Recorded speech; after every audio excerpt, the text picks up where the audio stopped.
You're first starting, you have to focus on one thing, like, because you don't have success yet.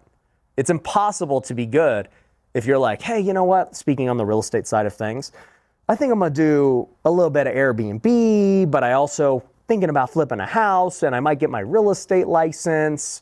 You know, I might, I've even heard about this wholesale thing. I might go like look after these pre-foreclosures I keep hearing about. It's like, oh my gosh, you are for sure going to fail, right? If you have all these different things that you're looking at doing, you're trying to learn about all 6 of them. Learn about them, right? Because that's where most analysis paralysis comes. They're learning about all these different options, and then they literally can't do any of them because it starts to become overwhelming, and they don't feel like they know enough about any one of them, and so they don't start. If you would just focus on wholesaling and just cold calling, you would get a deal. You would just do it if that's all you did, and you blocked out everything else, right? So, you know, in the end, I'm just a believer in always doing one thing regardless. And I think that if that one thing becomes successful, let's say you start wholesaling and, you know, you're getting a deal, and then you get a couple of deals, and then you're getting deals every single month. The hard thing becomes getting, you know, shiny object syndrome, because you're like, all right, I already figured this out. Let me try this next thing. I've been there. Okay, I've been that guy. And you're like, oh, well, people are asking, maybe I should coach now. Maybe I'll do this. And it's like, just stay focused. Just keep making that thing even better. That's your cash cow. Just dominate. You're not even close to reaching its potential.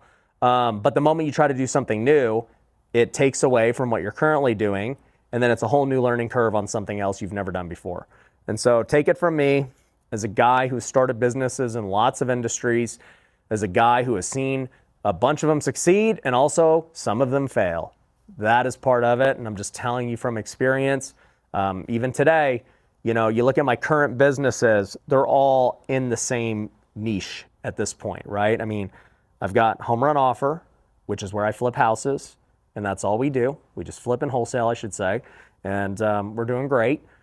I have Wealthy University, which is, you know, our real estate investing community. You know, we got coaching programs within Wealthy U. We've got events, you know, and all that stuff, and that's amazing. Education for real estate, which is what I do, right?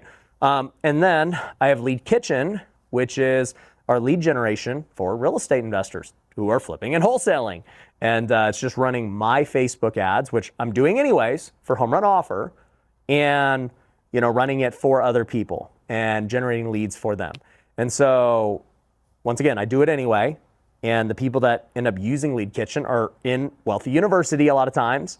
And so, you know, all 3 of them go together.